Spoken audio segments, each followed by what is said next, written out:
Hey, Dano here.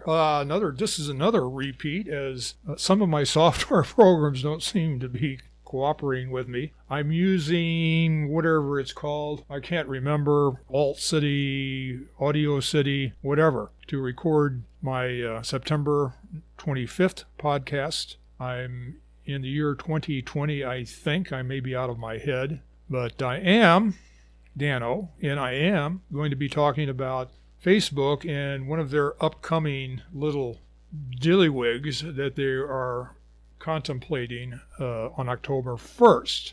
They're going to come out with an update, and the update is going to be much more like a censorship warning, which is going to tell people that Facebook will remove or restrict access to any content or platform that can bring a legal or regulatory risk for the company all over the globe. What does that mean? That means anything they decide they don't like, they can take down. So they're going to be the ultimate authority to see if your quote-unquote freedom of speech on their social platform is going to fly or not.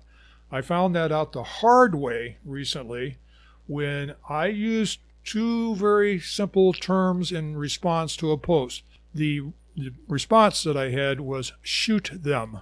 And it was referring to a post that somebody did about the Antifa and elements of BLM, Black Lives Matter, who were burning cities down, basically, beating up the store owners, intimidating people, and generally acting like terrorists. And in a situation like that, where it's being witnessed by the police, by the local authorities, you would think that they could employ lethal force. But no. According to the Democratic-run cities and states that are run by a Democratic governor, you know the ones I'm talking about, right?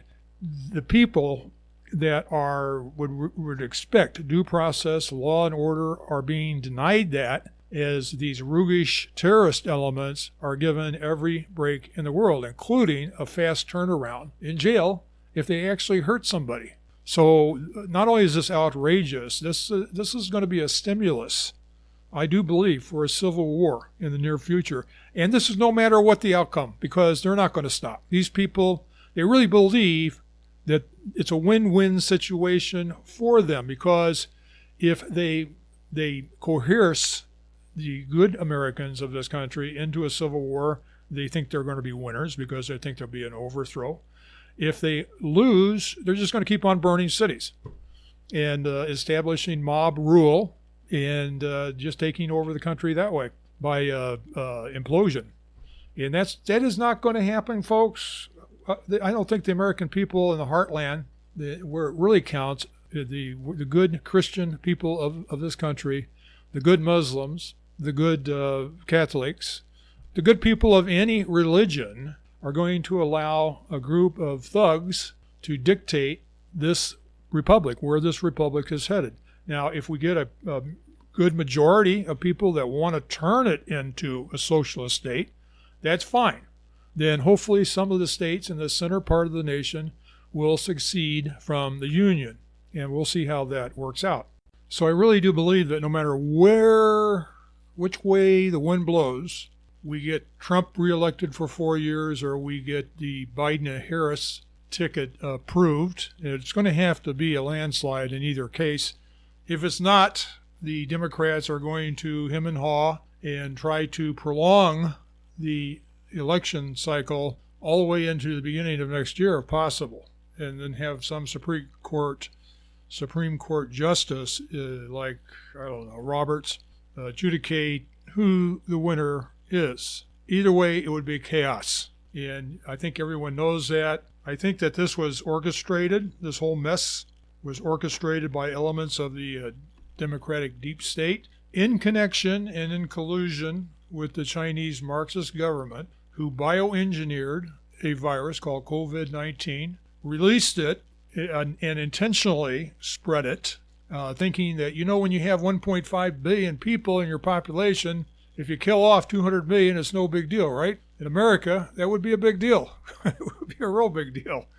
But they did a pretty good job. If that's in fact, that's a theory, a rumor, whatever you want to call it, if that's what happened, then, kudos to the Chinese and the Democrats for pulling off a revolution without firing a single shot. But in the process, of course, they wrecked the global economy. They've wrecked the U.S. economy for sure. And I don't think these ideologues, I don't think people like certain people in power, maybe perhaps the Speaker of the House, maybe Chuck Schumer, Shiftless, whoever, those guys, I don't think they really care about whatever government they've got as long as they have iron-fisted control. And believe me, folks, kids, children, that if they win this cycle, there probably will not be another election. I'll make that prediction that there would be no way. There'll be a sham election like they did in Venezuela, but it's always going to be the dictators, you might as well call them that, at the top, whoever succeeds. Biden is going to be gone. I can guarantee you that by March of next year, if he wins, he'll be long gone. It'll be Harris. And that woman, in my opinion, is a nut job. So we would see almost immediately the confiscation of firearms everywhere, legal, but they wouldn't care.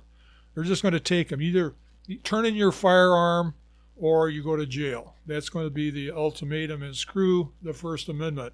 The Second Amendment will also be severely restricted on platforms like Facebook that are already well on the way to keeping Americans from speaking their minds. And so now, people like me who have been banned for 30 days, God knows if I'm even going to be interested in getting back on that platform, but being banned for 30 days, my voice has been silenced, hasn't it? And that's just part of this plan that I think that they're going to use. They want to get rid of the middle class, turn everybody into poor, dependent on the state. And by God, if you want to eat tomorrow, you better do exactly what we tell you. That is going to be one of the major game plans. Absolute control over the population, crushing taxes on corporations to the point where they all leave. Okay, and before you know it, Walla Walla, we have Venezuela Part 2. Okay, you're going to be fighting for toilet paper. You're going to be looking for rats for eating purposes in the streets and corners and crevices of this nation. And it's not going to be a good thing. I don't see it. I just don't see things working out to the benefit of the American people. So, what is the answer going forward? That's a tough one to answer, isn't it?